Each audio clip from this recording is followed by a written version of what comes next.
December 5, 1945 2 ಗಂಟೆ 10 ನಿಮಿಷಕ್ಕೆ ಸರಿಯಾಗಿ ಅಮೆರಿಕದ 5 ಟಾರ್ಪಿಡೋ ಬಾಂಬರ್ ಯುದ್ಧ ವಿಮಾನಗಳು ಫ್ಲೋರಿಡಾ ನೋವೆಲ್ ಏರ್ ಸ್ಟೇಷನ್ ನಿಂದ ಆಕಾಶಕ್ಕೆ ಹಾರುತ್ತವೆ. ಇದೊಂದು navigation and combat fighting training ಆಗಿರುತ್ತೆ.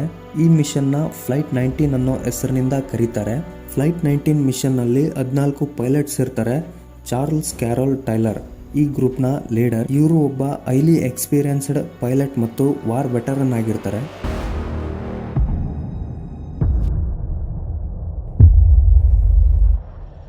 ಮಿಷನ್ ಫ್ಲೈಟ್ 19 ರೂಟ್ ಪ್ರಕಾರ ಫ್ಲೋರಿಡಾದಿಂದ ಟೇಕ್ ಆಫ್ ಆಗಿರುವಂತ ವಿಮಾನಗಳು ಚಿಕನ್ ರಾಕ್ ಅನ್ನೋ ಪ್ರದೇಶದಲ್ಲಿ ಬಾಂಬ್ ಹಾಕಿ ಇಲ್ಲಿಂದ ಗ್ರ್ಯಾಂಡ್ ಬಹಾಮಾಸ್ ಐಲ್ಯಾಂಡ್ ಗೆ ಹೋಗಿ ಮತ್ತೆ ಫ್ಲೋರಿಡಾಗೆ ವಾಪಸ್ ಬರಬೇಕಾಗಿರುತ್ತೆ. ಈ ಒಂದು ಮಿಷನ್ ನ ಕಂಪ್ಲೀಟ್ ಮಾಡುವ ಉದ್ದೇಶವನ್ನಿಟ್ಟುಕೊಂಡು 5 ಟಾರ್ಪಿಡೋ ಬಾಂಬರ್ ಯುದ್ಧ ವಿಮಾನಗಳನ್ನ ತಗೊಂಡು 13 ಪೈಲಟ್ಸ್, ಒಬ್ಬ ಟ್ರೈನರ್ ಸೇರಿ 14 ಮೆಂಬರ್ಸ್ ಫ್ಲೋರಿಡಾದ ಏರ್ ಸ್ಟೇಷನ್ ನಿಂದ ಹೊರಡಿಸ್ತಾರೆ. ಹೋಗುವಾಗ ಎಲ್ಲ ಸರಿಯಾಗಿ ಇರುತ್ತೆ, ಯಾವುದೇ ಸಮಸ್ಯೆ ಇರೋದಿಲ್ಲ.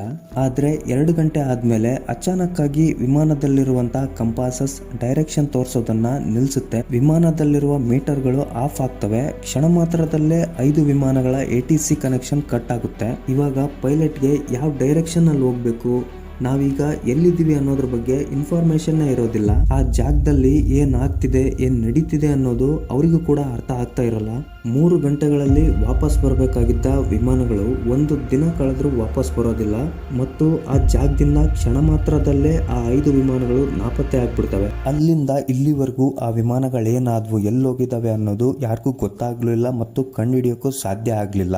ಅಚಾನಕ್ ಆಗಿ ಯಾವುದೇ ಇನ್ಫಾರ್ಮೇಶನ್ ಇಲ್ಲದೆ 5 ವಿಮಾನಗಳು ನಾಪತ್ತೆ ಆದ್ರೆ ಯಾರಿಗ ಆಶ್ಚರ್ಯ ಆಗಲ್ಲ ಹೇಳಿ. ಆಗ ಈ 5 ವಿಮಾನಗಳನ್ನ ಹುಡ್ಕೋದಿಕ್ಕೆ 13 ಜನರನ್ನ ಹೊಂದಿರುವಂತ ಸರ್ಚ್ ಅಂಡ್ ರೆಸ್ಕ್ಯೂ ಮರೀನರ್ ನ ಕಳಿಸ್ತಾರೆ.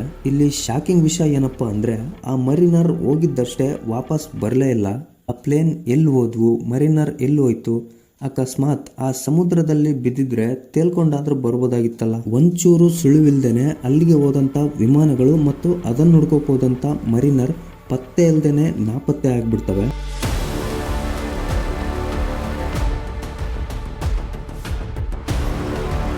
USS ಸೈಕ್ಲೋಪ್ಸ್ ಇದು ವಿಶ್ವದ ದೊಡ್ಡ ಹಡಗುಗಳಲ್ಲಿ ಒಂದಾಗಿರುತ್ತೆ.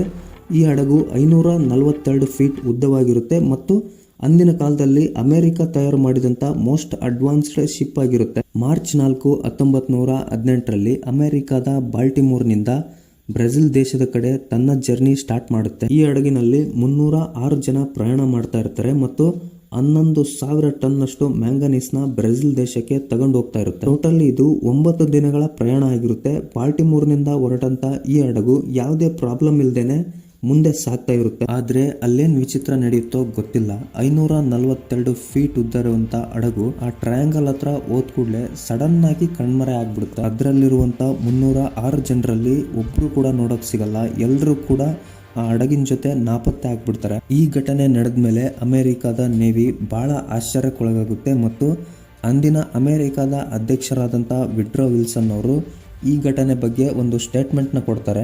ಆ ಹಡಗು ಮತ್ತು ಅದರಲ್ಲಿರುವಂತ ಜನ ಏನಾದ್ರು ಅನ್ನೋದು ಆ ದೇವರಿಗಷ್ಟೇ ಗೊತ್ತು.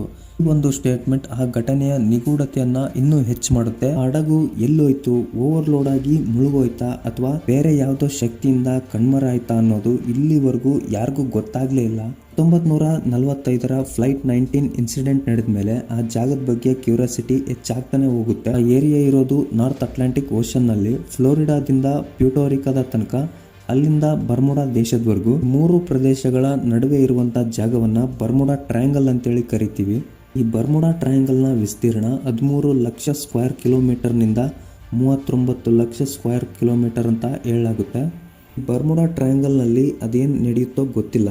ಯಾವುದೇ ವಿಮಾನಗಳಾಗ್ಲಿ, ಎಂಥ ದೊಡ್ಡ ಹಡಗುಗಳೇ ಆಗಲಿ ಈ ಜಾಗಕ್ಕೆ ಹೋದ್ಮೇಲೆ ಒಂದು ಸಣ್ಣ ಸುಳಿವಿಲ್ದೇನೆ ಈ ಜಗತ್ತಿನಿಂದಾನೇ ಮಾಯವಾಗ್ಬಿಡ್ತವೆ. ಈ ಜಾಗದಲ್ಲಿ ಇಂಥ ನಿಗೂಢ ಘಟನೆಗಳು ಒಂದಲ್ಲ ಎರಡಲ್ಲ ಸುಮಾರು ನಡೆದೋಗಿದ್ದಾವೆ. ಪ್ರತಿ ಸಾರಿ ಹಡಗುಗಳು ಅಥವಾ ವಿಮಾನಗಳು ಬರ್ಮುಡಾ ಟ್ರಯಾಂಗಲ್ಗೆ ಹೋದಾಗ ಕಣ್ಮರೆ ಆಗ್ತವೆ ಅಷ್ಟೇ. ಅವು ಎಲ್ಲಿ ಹೋದ್ವು, ಏನಾದ್ವು, ಸಮುದ್ರದಲ್ಲಿ ಮುಳುಗೋದ್ವಾ ಅನ್ನೋ ಯಾವುದೇ ಮಾಹಿತಿ ಕೂಡ ನಮಗೆ ನೋಡೋಕೆ ಸಿಗ. ಹಾಗಾಗಿ ಬರ್ಮುಡಾ ಟ್ರಯಾಂಗಲ್ ಬಗ್ಗೆ ವಿಜ್ಞಾನಿಗಳು ಇನ್ಫಾರ್ಮೇಶನ್ ಕಲೆಕ್ಟ್ ಮಾಡೋದಕ್ಕೆ ಸ್ಟಾರ್ಟ್ ಮಾಡ್ತಾರೆ. ಹಿಂದೆ ಈ ಥರ ಘಟನೆಗಳು ನಡೆದಿದ್ವಾ ಅಥವಾ ಇದೇ ಮೊದಲ ಅಂತ.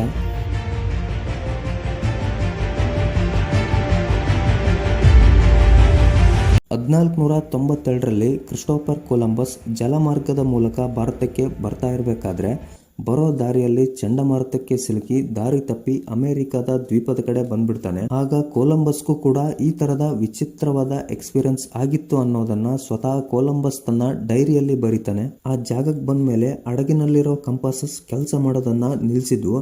ಆಗ ನಮಗೆ ಯಾವ ಕಡೆ ಹೋಗ್ಬೇಕು ಅನ್ನೋದು ಗೊತ್ತಾಗ್ಲಿಲ್ಲ. ಒಂದ್ ರಾತ್ರಿ ಆಕಾಶದಲ್ಲಿ ಬೆಳಕನ್ನ ನೋಡಿದೆ. ಅದು ವೃತ್ತಾಕಾರದಲ್ಲಿತ್ತು, ಅಂದ್ರೆ ಬಾಲ್ ಶೇಪ್ ನಲ್ಲಿತ್ತು. ನೋಡೋದಿಕ್ಕೂ ಕೂಡ ಬಹಳ ದೊಡ್ಡದಾಗಿ ಕಾಣ್ತಾ ಇತ್ತು. ಆ ಬಾಲ್ ಶೇಪ್ನಲ್ಲಿರುವಂಥ ಬೆಳಕು ಆಕಾಶದಿಂದ ಚಲಿಸ್ತಾ ಬಂದು ಸಮುದ್ರಕ್ಕೆ ಬಿತ್ತು ಅಂತ ಕ್ರಿಸ್ಟೋಫರ್ ಕೊಲಂಬಸ್ ಹೇಳ್ತಾನೆ. ಆಗ ರಿಸರ್ಚ್ ನಡೆಸ್ತಾ ಇರುವಂಥ ವಿಜ್ಞಾನಿಗಳಿಗೂ ಕೂಡ ಅನಿಸುತ್ತೆ ಈ ಜಾಗದಲ್ಲಿ ಈ ಥರದ ಘಟನೆಗಳು ನಡೆಯೋದು ಇದೇ ಮೊದಲೇನಲ್ಲ, ಬಹಳ ಹಿಂದಿನ ಕಾಲದಿಂದನೂ ನಡೀತಾ ಬಂದಿದ್ದಾವೆ ಮತ್ತು ಹಡಗುಗಳು ವಿಮಾನಗಳು ಮುಳುಗ್ತಾ ಹೋಗಿದ್ದಾವೆ ಅಂತ. ಈ ವಿಮಾನಗಳು ಕಣ್ಮರೆ ಆಗ್ತಾ ಇರೋದು, ಹಡಗುಗಳು ನಾಪತ್ತೆ ಆಗ್ತಾ ಇರೋದ್ರ ಬಗ್ಗೆ ಒಬ್ಬೊಬ್ರು ಒಂದೊಂದು ಹೇಳಿಕೆಯನ್ನ ಕೊಡ್ತಾ ಹೋಗ್ತಾರೆ. ಕೆಲವೊಬ್ರು ಹೇಳ್ತಾರೆ ಅಲ್ಲಿಗೆ ಏಲಿಯನ್ಸ್ ಬಂದಿರ್ಬೋದು, ಆ ಏಲಿಯನ್ಸ್ ವಿಮಾನಗಳನ್ನ ಅಪಹರಿಸಿರ್ಬೋದೇನೋ ಅಥವಾ ಒಡೆದಾಕಿರ್ಬೋದು. ಇನ್ನು ಕೆಲವೊಬ್ರು ಹೇಳ್ತಾರೆ ಆ ಸಮುದ್ರದಲ್ಲಿ ಸಿ ಮಾನ್ಸ್ಟರ್ಸ್ ಇರ್ಬೋದು, ಅವುಗಳೇನಾದ್ರೂ ಆ ಹಡಗುಗಳನ್ನ ತಿನ್ಕೊಂಡಿರ್ಬೋದು ಅಂತ. ಆದರೆ ಯಾರಿಂದನೂ ಕೂಡ ಪರ್ಟಿಕ್ಯುಲರ್ ಆಗಿ ಹೀಗೆ ನಡೆದಿದೆ ಅಂತ ಪ್ರೂವ್ ಮಾಡೋಕ್ಕೆ ಸಾಧ್ಯ ಆಗಿಲ್ಲ.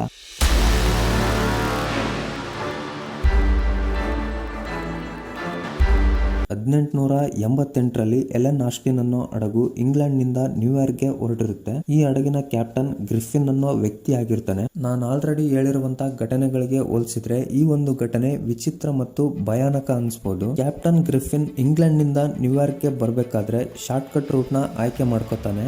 ಆ ಶಾರ್ಟ್ ಕಟ್ ರೂಟ್ ಬರ್ಮುಡಾ ಟ್ರಯಾಂಗಲ್ಗೆ ಹತ್ರವಾಗಿರುತ್ತೆ. ಇನ್ನೇನು ನ್ಯೂಯಾರ್ಕ್ ಸ್ವಲ್ಪ ದೂರ ಇದೆ ಅನ್ನೋವಷ್ಟರಲ್ಲೇ ಕ್ಯಾಪ್ಟನ್ ಗ್ರಿಫಿನ್ಗೆ ಒಂದು ಸಣ್ಣ ಬೋಟ್ ಕಾಣಿಸುತ್ತೆ. ಗ್ರಿಫಿನ್ಗೆ ಆ ಬೋಟ್ ಯಾಕೆ ಅಲ್ಲಿ ನಿಂತಿದೆ, ಅಲ್ಲೇನಾದ್ರೂ ಇಲ್ಲಿಗಲ್ ಆಕ್ಟಿವಿಟಿ ನಡೀತಿದ್ಯಾ ಅಂತ ಡೌಟ್ ಬಂದು ಆ ಬೋಟ್ಗೆ ರೇಡಿಯೋ ವೇವ್ಸ್ ಮುಖಾಂತರ ಸಿಗ್ನಲ್ ಕಳಿಸ್ತಾನೆ. ಆದ್ರೆ ಆ ಬೋಟ್ ನಿಂದ ಯಾವ ರೆಸ್ಪಾನ್ಸ್ ಕೂಡ ಬರೋದಿಲ್ಲ. ಸ್ವಲ್ಪ ಹೊತ್ತಾದ್ಮೇಲೆ ಆ ಜಾಗದಲ್ಲಿ ಜೋರಾಗಿ ಮಳೆ ಬರೋದಕ್ಕೆ ಸ್ಟಾರ್ಟ್ ಆಗುತ್ತೆ. ಆಗ ಅಲ್ಲಿರುವಂತ ಬೋಟ್ ಇದ್ದಕ್ಕಿದ್ದಾಗೆ ಮಾಯವಾಗ್ಬಿಡುತ್ತೆ. ಆಗ ಕ್ಯಾಪ್ಟನ್ ಗ್ರಿಫಿನ್ ತುಂಬಾ ಆಶ್ಚರ್ಯಕ್ಕೊಳಗಾಗ್ತಾನೆ. ಈಗ ತಾನೇ ಕಣ್ಮುಂದೆ ಇದ್ದಂತ ಸಣ್ಣ ಹಡಗು ಹೇಗೆ ಮಾಯವಾಯ್ತು ಅಂತ. ಮಳೆ ನಿಂತ ಮೇಲೆ ಮತ್ತೆ ಆ ಬೋಟ್ ಕಾಣಿಸೋದಕ್ಕೆ ಶುರುವಾಗುತ್ತೆ. ಆಗ ಕ್ಯಾಪ್ಟನ್ ಗ್ರಿಫಿನ್ ತುಂಬಾ ಭಯ ಪಟ್ಕೊಂಡು ತನ್ನ ಹಡಗನ್ನ ತಗೊಂಡು ನ್ಯೂಯಾರ್ಕ್ ಕಡೆ ಹೊರಟ್ಬಿಡ್ತಾನೆ. ಈ ಘಟನೆಗಳೆಲ್ಲ ನಡೆದಾದ್ಮೇಲೆ ಈ ಜಾಗದ ಬಗ್ಗೆ ಕಾನ್ಸ್ಪಿರಸಿ ಥಿಯರಿಗಳು ಉಟ್ಕೊಳ್ಳೋದಕ್ಕೆ ಸ್ಟಾರ್ಟ್ ಆದವು ಮತ್ತು ಬರ್ಮುಡಾ ಟ್ರಯಾಂಗಲ್ ಬಗ್ಗೆ ಸಾಕಷ್ಟು ಜನ ಕೃತಿಗಳನ್ನ ಬರೆದಿದ್ದಾರೆ ಮತ್ತು ಫಿಲ್ಮ್ಗಳನ್ನ ಕೂಡ ಮಾಡಿದ್ದಾರೆ. Bermuda Triangle world's dangerous place ನಲ್ಲಿ ಇದು ಕೂಡ ಒಂದಾಗಿದೆ. ಸುಮಾರು ಈ ಜಾಗದಲ್ಲಿ ಇಲ್ಲಿವರೆಗೂ 75 ಹಡಗು ಮತ್ತು ವಿಮಾನಗಳು ಕಣ್ಮರೆ ಆಗಿದ್ದಾವೆ ಅನ್ನೋ ಇನ್ಫಾರ್ಮೇಶನ್ ಇದೆ. ಸೈಂಟಿಸ್ಟ್ಗಳಿಗೂ ಕೂಡ ಈ ಒಂದು ಜಾಗ ಬಹಳ ತೆಲ್ಲವಾಗಿರುತ್ತೆ.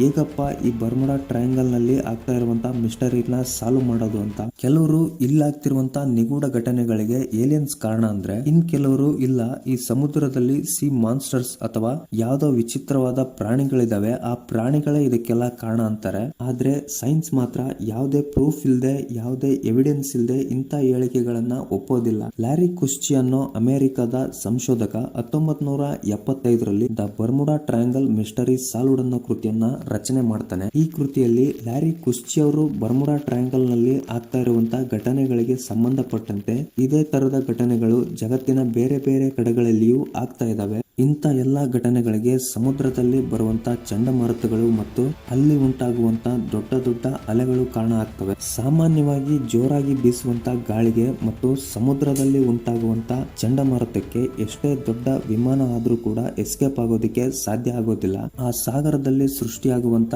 ಅಲೆಗಳ ಮುಂದೆ ಎಷ್ಟೇ ದೊಡ್ಡ ಹಡಗುಗಳೇ ಆಗ್ಲಿ ಉಳಿಯೋದಿಕ್ ಸಾಧ್ಯನೇ ಇಲ್ಲ. ಯಾಕಂದ್ರೆ ಸಮುದ್ರದಲ್ಲಿ ಆಗುವಂತ ಹವಾಮಾನ ಬದಲಾವಣೆಯನ್ನ ಯಾರು ಕೂಡ ಊಹೆ ಮಾಡೋದಿಕ್ಕಾಗಲ್ಲ.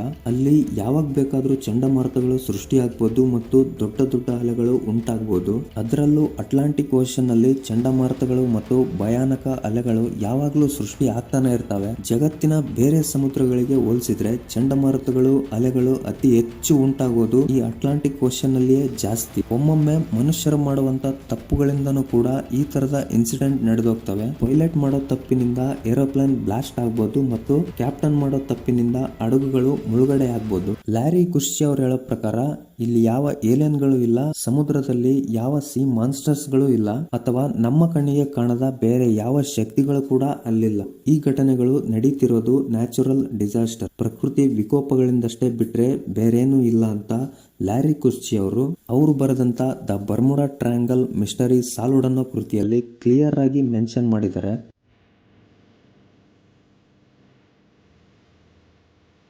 ಇದು ಒಂದ್ ಕಡೆ ಆದ್ರೆ ಆಸ್ಟ್ರೇಲಿಯಾದ ಸೈಂಟಿಸ್ಟ್ಗಳು ಈ ಜಾಗದಲ್ಲಿ ಜನರೇಟ್ ಆಗುವಂತ ಮೀಥೇನ್ ಹೈಡ್ರೇಟ್ ಬಬ್ಬಲ್ಗಳಿಂದನೂ ಕೂಡ ಹಡಗುಗಳು ಮುಳುಗೋಗ್ಬೋದು ಅನ್ನೋದನ್ನ ಸಂಶೋಧನೆ ಮಾಡಿದ್ದಾರೆ. ಸಾಮಾನ್ಯವಾಗಿ ಸಮುದ್ರದ ಮೇಲಿನ ಡೆನ್ಸಿಟಿ ಹಡಗುಗಳಿಗಿಂತ ಜಾಸ್ತಿ ಆಗಿರುತ್ತೆ.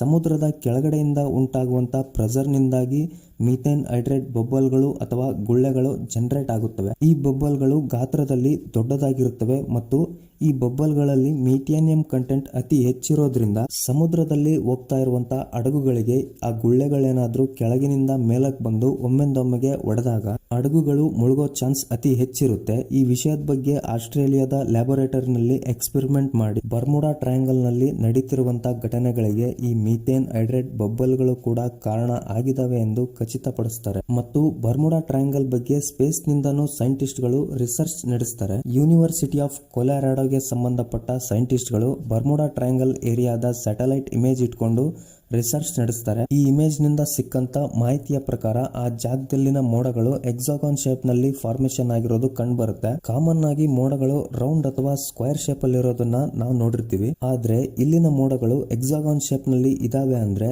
ಬೇರೆ ಜಾಗಕ್ಕೆ ಹೋಲಿಸಿದ್ರೆ ಇಲ್ಲಿಯ ವಾತಾವರಣ ಸ್ವಲ್ಪ ಡಿಫ್ರೆಂಟ್ ಅಂತ ಹೇಳ್ಬೋದು. ಮತ್ತೆ ಈ ಎಕ್ಸಾಗಾನ್ ಶೇಪ್ ನಲ್ಲಿರುವಂತಹ ಮೋಡಗಳು 80 ಕಿಲೋಮೀಟರ್ನಷ್ಟು ಉದ್ದವಾಗಿರ್ತಾವಂತೆ. ಈ ಮೋಡಗಳನ್ನ ನೋಡಿದ್ಮೇಲೆ ಸೈಂಟಿಸ್ಟ್ ಗಳಿಗೆ ಇವು ಸಾಮಾನ್ಯವಾದ ಮೋಡಗಳಲ್ಲ ಅನ್ಸುತ್ತೆ ಮತ್ತು ಈ ಮೋಡಗಳು ಏರ್ ಬಾಂಬ್ ರೀತಿ ಕೆಲಸ ಮಾಡುತ್ತವೆ ಅಂತ ಹೇಳ್ತಾರೆ. ಎಕ್ಸಾಗಾನ್ ಶೇಪ್ ನಲ್ಲಿ ಮೋಡಗಳು ಉಂಟಾದಾಗ ಅದರಿಂದ ಸುಂಟರ ಗಾಳಿ, ವಿಪರೀತ ಮಳೆ ಶುರುವಾಗುತ್ತೆ ಮತ್ತು 250 km/h ನಲ್ಲಿ ಗಾಳಿ ಬೀಸ್ತಾ ಇರುತ್ತೆ. ಇಂಥ ಭಯಾನಕ ಗಾಳಿ ಮಳೆಗೆ ಹಡಗು ಅಥವಾ ಎಂತ ಪವರ್ಫುಲ್ ವಿಮಾನಗಳೇ ಆಗ್ಲಿ ಇದರಿಂದ ಬಚಾವಾಗೋದಿಕ್ಕೆ ಸಾಧ್ಯನೇ ಇಲ್ಲ. ಹಾಗಾಗಿ ಬರ್ಮುಡಾ ಟ್ರಯಾಂಗಲ್ ನಲ್ಲಿ ನಡೀತಿರುವ ಘಟನೆಗಳಿಗೆ ಈ ಎಕ್ಸಾಗಾನ್ ಶೇಪ್ ನಲ್ಲಿರುವಂತಹ ಮೋಡಗಳು ಕೂಡ ಒಂದ್ ರೀತಿಲಿ ಕಾರಣ ಆಗ್ಬೋದು ಅನ್ನೋದನ್ನ ಸೈಂಟಿಸ್ಟ್ ಗಳು ರಿಸರ್ಚ್ ಮಾಡೋದರ ಮೂಲಕ ತಮ್ಮ ಅಭಿಪ್ರಾಯವನ್ನ ವ್ಯಕ್ತಪಡಿಸಿದ್ದಾರೆ. ಸೈಂಟಿಸ್ಟ್ ಗಳು ಬರ್ಮುಡಾ ಟ್ರಯಾಂಗಲ್ ಬಗ್ಗೆ ಎಷ್ಟೆಲ್ಲಾ ಸಂಶೋಧನೆ ಮಾಡಿದ್ರು ಕೂಡ ಹಡಗುಗಳು ನಾಪತ್ತೆಯಾಗೋದು, ವಿಮಾನಗಳು ಕಣ್ಮರೆಯಾಗೋದು ಇವೇ 3 ಕಾರಣಗಳಿಂದ ಅಂತ ಕ್ಲಿಯರ್ ಆಗಿ ಹೇಳಕ್ ಆಗ್ತಾ ಇಲ್ಲ. ಯಾಕಂದ್ರೆ ಇಲ್ಲಿವರೆಗೂ ಯಾವೊಬ್ಬ ಸಂಶೋಧಕನು ಕೂಡ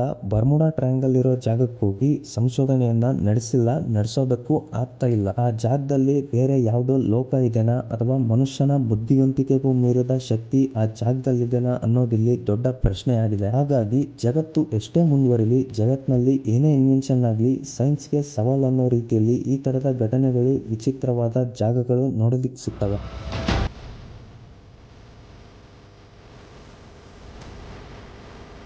ಈ ಬರ್ಮುಡಾ ಟ್ರಯಾಂಗಲ್ ಅನ್ನೋ ಮಿಸ್ಟೀರಿಯಸ್ ಜಾಗದ ಬಗ್ಗೆ ಮಾಡಿರುವಂತ ಈ ವಿಡಿಯೋ ಏನಾದ್ರೂ ನಿಮ್ಗೆ ಇಷ್ಟ ಆಗಿದ್ರೆ ಲೈಕ್, ಶೇರ್ ಮಾಡಿ ಮತ್ತು ನಮ್ಮ ಚಾನಲ್ಗೆ ಸಬ್ಸ್ಕ್ರೈಬ್ ಆಗೋದನ್ನ ಮಾತ್ರ ಮರಿಬೇಡಿ ಅಂತ ಹೇಳ್ತಾ ಈ ವಿಡಿಯೋನ ಹೀಗೆ ಎಂಡ್ ಮಾಡ್ತಾ ಇದ್ದೀನಿ.